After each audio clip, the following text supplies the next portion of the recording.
avec l'inactivité physique et la santé sont effectivement extrêmement alarmants. L'inactivité physique, c'est-à-dire avoir un niveau d'activité physique inférieur aux 150 minutes d'activité modérée par semaine, c'est la première cause de mortalité évitable dans le monde. Donc c'est responsable en Europe de 10% des décès. C'est 500 000 décès par an en Europe qui est lié simplement au fait que les Européens ne font pas 150 minutes d'activité physique par semaine.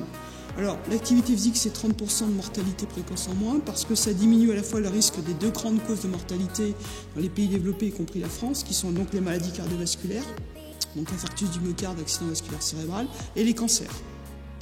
Voilà, mais en fait, on sait qu'on peut prévenir pratiquement toutes les maladies chroniques par l'activité physique. Puis il y a un deuxième tueur sournois qui est en train de se faufiler et qui, à mon avis, passe encore devant, c'est la sédentarité. C'est-à-dire c'est le temps qu'on passe assis dans la journée.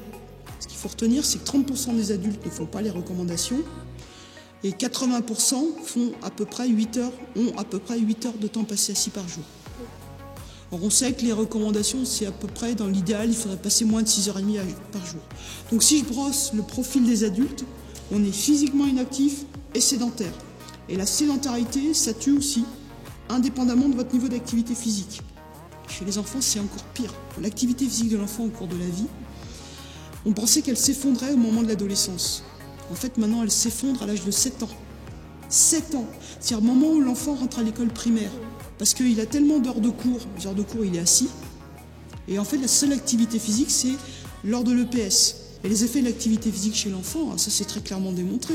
Mais si je commence vers 4-5 ans, ça a un effet sur la santé osseuse, sur la santé cardiovasculaire, sur la santé métabolique, et donc sur tout le pronostic de sa santé à l'âge adulte. Des enfants qui ne sont pas sensibilisés à la question de l'activité physique, qui ne vivent pas des expériences positives plus jeunes, qui ne comprennent pas non plus le sens de l'activité physique et de la santé plus jeunes, ce sont des réflexes qui se rigidifient et qui vont amener naturellement à des futurs adultes, citoyens inactifs aussi. Absolument. Les chiffres sont alarmants, sociologiquement parlant, au niveau des représentations, on n'a pas les moyens d'accompagner un peu plus ces jeunes. On sait que quand les enfants ont eu une activité physique et sportive pendant l'enfance, cette activité physique et sportive, elle est maintenue pendant l'adolescence et l'âge adulte. Pour moi, c'était une évidence que Play International, avec la pédagogie, pouvait apporter en termes de représentation, de connaissances autour de la santé. Pour moi, ça avait un sens de pouvoir rapidement travailler avec des associations qui ont envie de changer les choses sur le terrain, qui se donnent les moyens d'être dans une logique d'innovation sociale aussi, et de pouvoir progressivement trouver les variables, les leviers, et voir ce qui bloque, ce qui fonctionne, que ce soit en termes de représentation pour les jeunes, ou bien au niveau institutionnel, pour trouver des solutions. La recherche-action, elle a été faite dans un premier temps avec un diagnostic scientifique et un diagnostic terrain. On est allé sur un certain nombre de terrains, c'était à la fois du scolaire, en zone d'éducation prioritaire plus ou moins favorisée, et on a juste vu comment ils parlaient de la santé et est-ce qu'ils intégraient l'activité physique dans leur représentation autour de la santé. La dimension santé était associée à l'activité physique était plutôt vue avec des références négatives. Il faut faire de l'activité physique pour ne pas tomber dans l'obésité ou n'avoir des cancers, etc. Donc ils n'avaient pas intégré toute la face positive du lien entre activité physique et santé.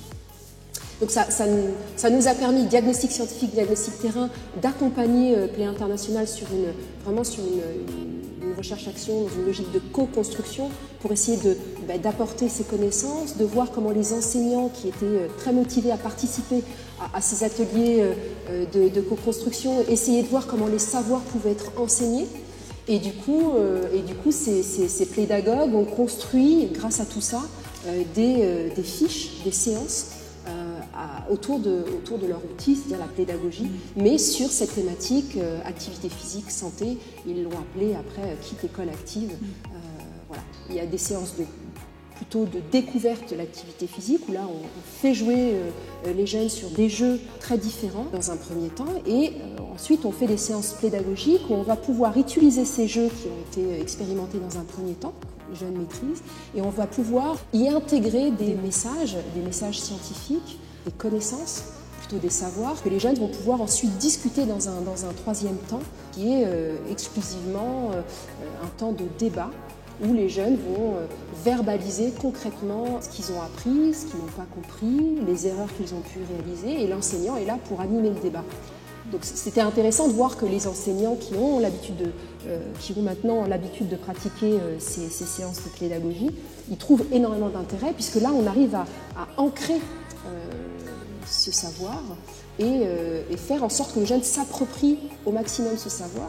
Et le fait de pouvoir le discuter, ça nous amène à aller encore plus loin dans la construction et la compréhension du savoir. On a pris 4 écoles qui ont des caractéristiques différentes: Paris intramuros, Paris banlieue, et dans chaque secteur, on a bien sûr pris des écoles qui étaient en REP ou non REP, classées non REP.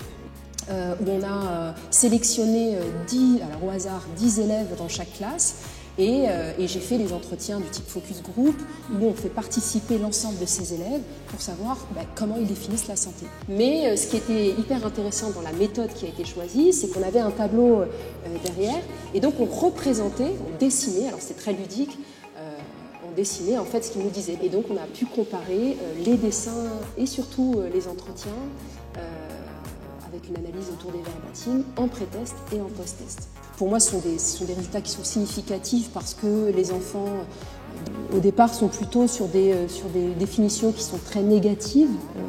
Le but du kit, c'est de vraiment mettre l'activité physique au centre et de relier autour des savoirs.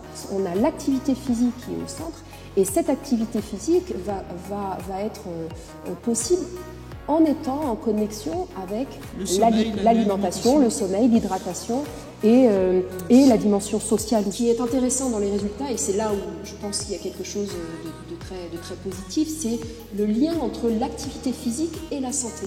Les enseignants remarquent que les élèves qui ont participé à l'expérimentation font beaucoup plus de liens entre l'activité physique, la nécessité de pratiquer des activités physiques, et la santé, et l'impact que ça va avoir sur leur santé. Donc ça, c'est un résultat positif qui a été montré à partir des questionnaires, des résultats des questionnaires remplis par les enseignants.